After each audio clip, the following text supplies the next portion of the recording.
반갑습니다 구독자님들, 최민철 인사드립니다. 첫 번째 기사인데요. 블랙록에서 25년도 1분기 디지털 자산 상품으로 30억 달러, 원화로 약 4조 원이 넘는 순금액이 유입되었다고 합니다. 최악의 1분기를 맞았음에도 불구하고 결국에는 블랙록의 현물 ETF를 기준으로 해서 약 30억 달러라는 순유입으로 종료가 되었다는 거죠. 정말로 좀 어마어마한 돈이라고 생각을 했으나 아래 내려보시면은 이 유입은 블랙록이 운영하는 ETF 전체 유입액 중 약 3%조차도 안 되는 수치라고 하네요. 그만큼 굉장히 초기 시장이라는 것과 블랙록의 AUM 자체가 굉장히 크다라는 것을 반증하는 수치겠죠. 사실 올해 1분기 굉장히 힘들었습니다. 다들 기억하실 거예요. 바이비트 해킹 사건도 있었고요.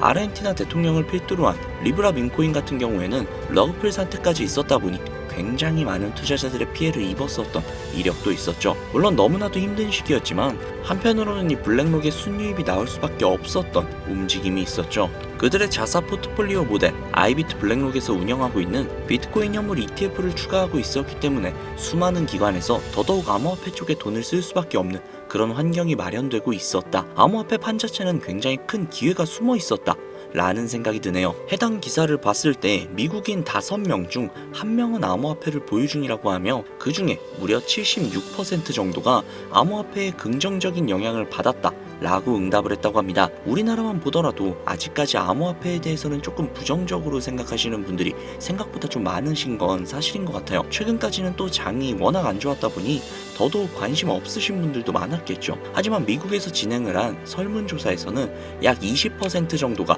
암호화폐를 보유를 하고 있었으며 긍정적으로 비전을 바라보고 있다라는 겁니다. 아마 많은 구독자님들의 연령대가 대략 한 40대에서 50대 정도로 확인이 되거든요. 저희 채널 구독자님들이 아무래도 인터넷 혁명이라던가 모바일 혁명 이런 산업혁명의 변천사를 쭉 보셔왔기 때문에 더더욱 뭔가 시대가 좀 빠르게 변하는 것 같은데 이거 암호화폐가 새로운 경제 패러다임으로 더더욱 급부상할 수 있겠는데? 라는 생각을 하셨기 때문에 훨씬 더 많은 공부를 하시면서 투자하시는 게 아닐까 라는 생각이 드네요. 자, 캄보디아와 말레이시아에서 국경 간 QR 결제 시스템 2단계를 출시했다고 합니다. 현재 우리나라 역시도 이 QR코드로 결제하는 프로젝트 한강 CBDC 파일럿 테스트가 진행 중에 있죠. 우리나라 같은 경우에는 여기 쭉 보이시죠? 7개의 메이저 은행이 참여를 했는데요. KB국민, 신한, 하나, 우리, NH농협, IBK 기업, BNK 부산 등 총 7개의 은행이 참여를 하고 있으며 교보문고, 세븐일레븐, 이디야커피, 하나로마트, 농협, 현대홈쇼핑, 신한은행 등등 메이저한 매장에서 활용할 수 있을 정도로 굉장히 큰 메리트가 있는 테스트를 진행 중에 있죠. 전 세계적으로 조금씩 블록체인이 탑재가 된 결제 시스템을 테스트 중에 있는데요. 그리고 제가 아까 보여드렸던 요 기사 있죠. 해당 기사를 제가 트위터에서 찾았거든요. 이 기사가 어떤 회사에서 뿌리고 있는 기사인지 궁금해서 좀 찾아보니 말레이시아의 최대 국경간 결제 회사인 트랭글로에서 해당 미디어를 공유하고 있는 것을 알 수 있었습니다. 이 트랭글로라는 회사 아마 리플을 오래 투자하시고 공부하셨던 분들은 좀 많이들 알고 계시는 그런 회사라는 생각이 듭니다. 해당 회사는 과거부터 리플이 지분 40%를 인수를 하면서 동아시아 지역결제 시스템망을 설립한 바가 있었죠. 실제로 트랭글로 홈페이지에 들어가 봐도 2022년 3월부터 25개의 결제 경로의 리플사에서 지원하는 주문량 유동성을 공급하고 있었다는 거죠. 거기에 더해서 트랭글로 공식 홈페이지에 XRP가 브릿지 통화로 활용되고 있는 것 역시도 체크해 볼 수 있었습니다. 그들은 과거부터 XRP를 브릿지 통화로서 빠른 결제를 하고 있었다는 겁니다. 이는 리플의 공식 홈페이지에서도 역시 확인할 수가 있죠. 이미 리플은 국경 간의 통화로서 그 맡은 바 임무를 다하면서 가교 통화로서의 자리를 확립해 나가고 있습니다. 동아시아를 넘어서 세계로 뻗어나가고 있다는 겁니다. 또한 이제는 미국 역시도 리플을 지지하고 있다는 건 다들 아실 겁니다. 지금은 비록 3,000원 부근에 머물러 있지만 앞으로 리플은 이거의 10배, 100배, 1000배 그 이상까지도 충분히 가능한 그런 코인이라는 거 다들 아실 겁니다. 우리가 리플에게 열광하고 있는 이유는 이것뿐만이 아니죠. 이제는 XRP라고 불리는 리플, 한국인들 사이에서는 그 어떤 코인들보다도 인기가 상당히 높은데요. 이는 몇 가지 이유가 있습니다. 첫 번째, 한국은 금융 기반과 디지털 화폐 산업의 발전에 많은 관심을 가지고 있는데요. 리플은 국제금융기관과의 협업을 강조하고 금융 시스템의 효율성 향상을 목표로 하는 특성을 가지고 있어서 한국의 금융기관과의 협업 가능성이 굉장히 높다라고 여겨집니다. 두 번째는 안전성과 신속성인데요. 리플은 분산된 금융거래 시스템을 기반으로 하여 안정적이고 빠른 거래를 제공하는 게 특징이죠. 특히 리플은 초당 처리 거래량이 코인들 중 압도적인 속도를 자랑하기 때문에 국제 금융거래에 최적화된 모습을 보여주고 있습니다. 즉, 한국인들이 좋아하는 빨리빨리와 빠르면서 안정성까지 뛰어난 모습이 굉장히 매력적이게 보이는 것이죠. 세 번째, 국제 송금 시장에서의 활용성, 즉 가교통화로서의 가능성인데요.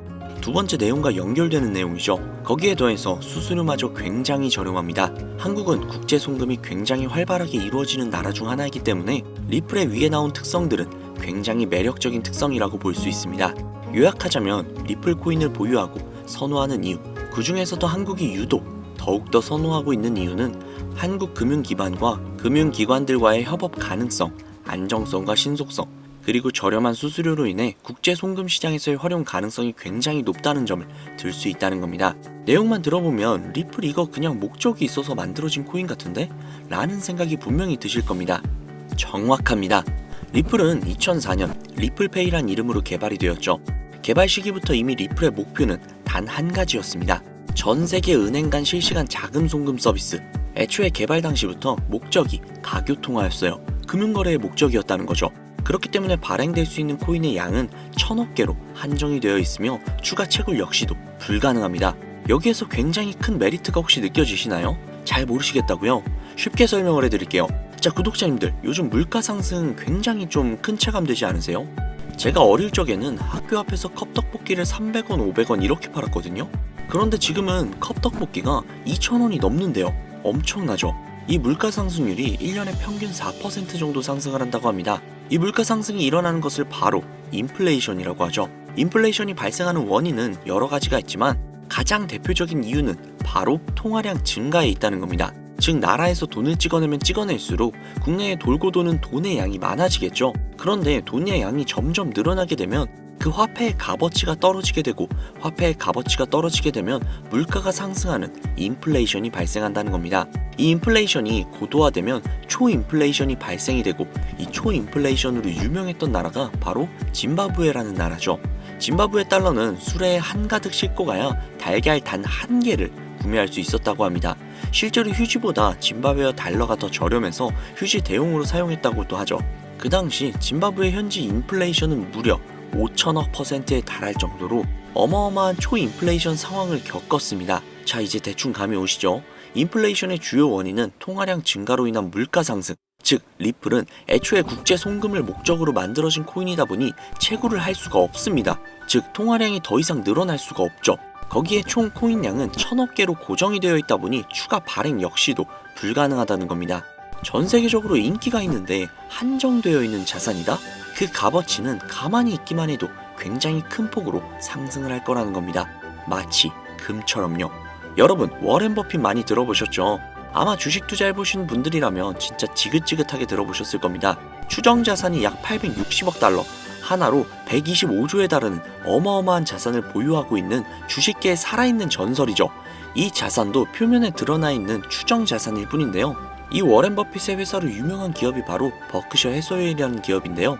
버크셔 해서웨이는 세계적인 투자 지주회사로서 시총이 무려 1000조나 되는 어마어마한 규모의 회사입니다. 그리고 이 어마어마한 규모의 회사인 버크셔 해서웨이가 보유하고 있는 대표적인 회사가 바로 아메리칸 익스프레스죠. 아실 분들은 다 아실 겁니다. 미국에서 가장 큰 규모의 신용카드 회사이자 은행업을 중심으로 한 금융업의 대표주자입니다. 그리고 워렌 버핏이 최대 주주로서 무려 20%가 넘는 지분을 보유하고 있죠. 거기에 뱅가드 그룹과 블랙록이 각각 6.3%, 6.1%를 보유하고 있는 미국에서 알아주는 유망한 기업이라는 겁니다. 이런 아메리칸 익스프레스가 바로 리플의 핵심 파트너라는 겁니다. 이미 지난 8월 아메리칸 익스프레스는 송금을 위해 리플을 채택을 했다는 것 역시도 알고 계시죠? 즉 워렌 버핏과 리플은 공생 관계라는 겁니다. 과거 워렌 버핏은 이런 말을 했죠. 비트코인은 전부 사기다. 그랬던 그가 주식 투자할 때도 가치 투자만을 고집하며 수백조가 넘는 돈을 벌어들인 전 세계에서 손꼽히는 부자인 그가 리플과 협업을 하고 리플을 매수를 하고 리플을 보유하고 있다는 겁니다. 황당하죠?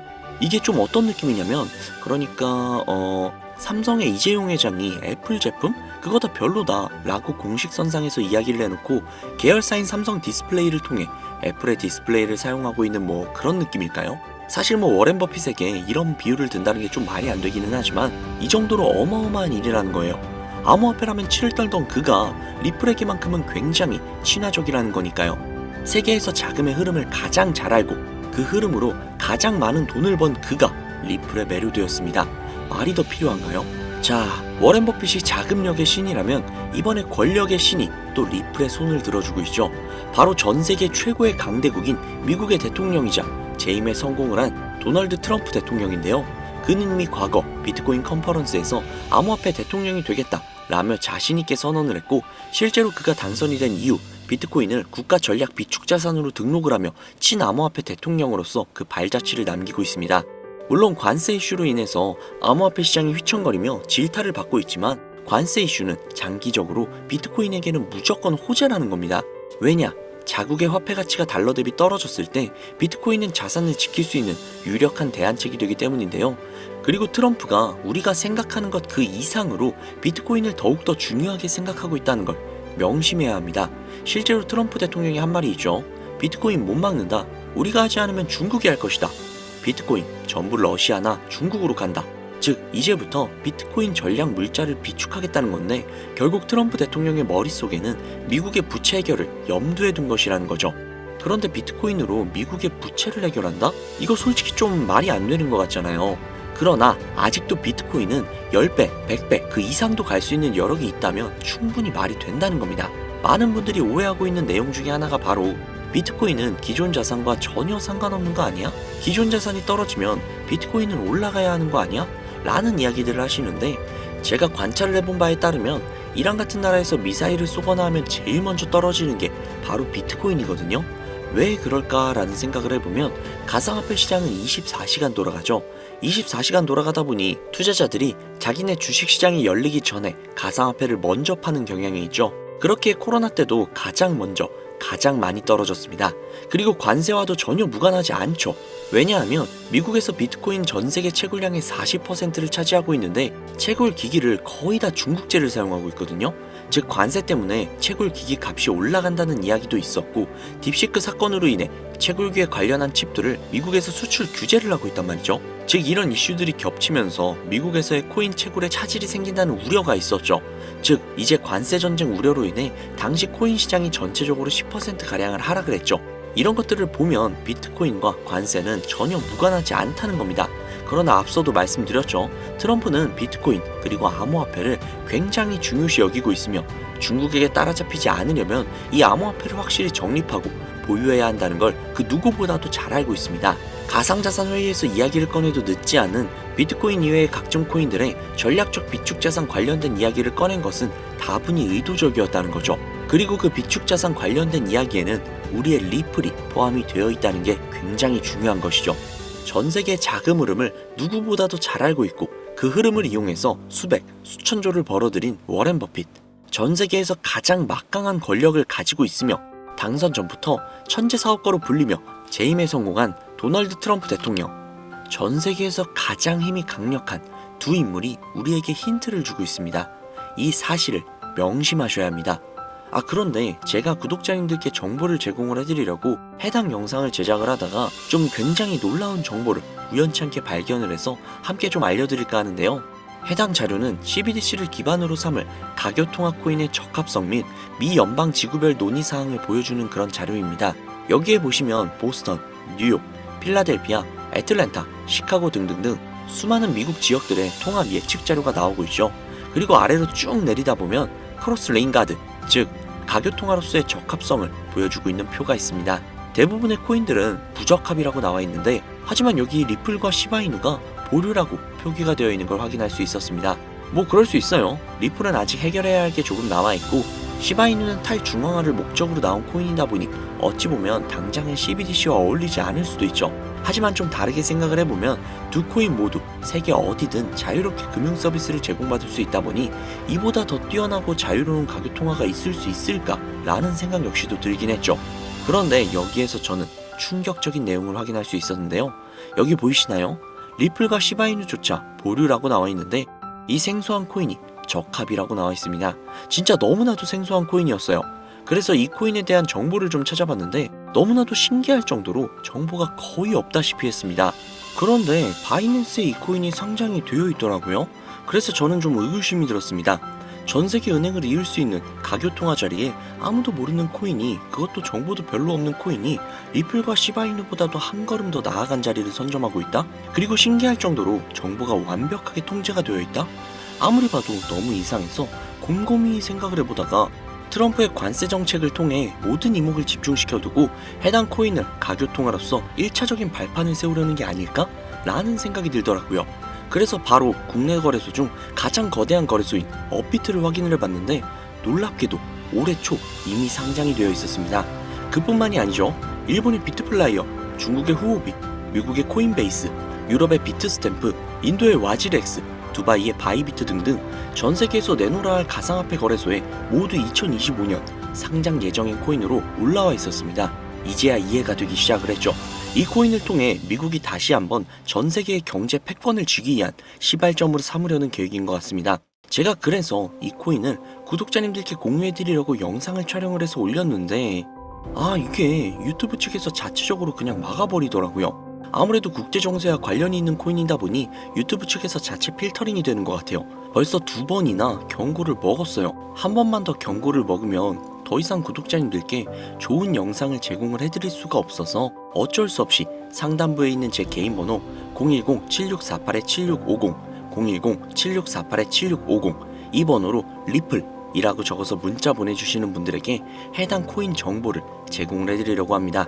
구독자님이신 걸 확인하는 즉시 해당 코인에 대한 정보 바로 제공해드리도록 하겠습니다. 아무래도 구독자님이신지 확인하는 작업에서 시간이 어느 정도 소요가 될 수 있기 때문에 조금이라도 빠르게 정보를 받아보실 분들은요, PC 버전은 아래 더보기란 클릭하신 후 쭉 내리시면 나오는 제 채널 주소가 있거든요. 코인으로 인생 역전, 그리고 최신의 코인 가게, 이 두 곳에 들어오셔서 구독하시고 영상 알림 설정 및 좋아요 그리고 댓글 남겨주시면 보다 더 빠르게 정보를 받아가실 수 있으며 보다 많은 영상으로 다양하고 알찬 정보들을 확실하게 받아보실 수 있으니 꼭 채널 구독하시고 알림 설정 부탁드릴게요. 모바일 버전은 시간 옆에 더보기란 누르셔서 아래로 쭉 내리시면 앞서 말씀드린 두 개의 채널 링크가 나오니까요.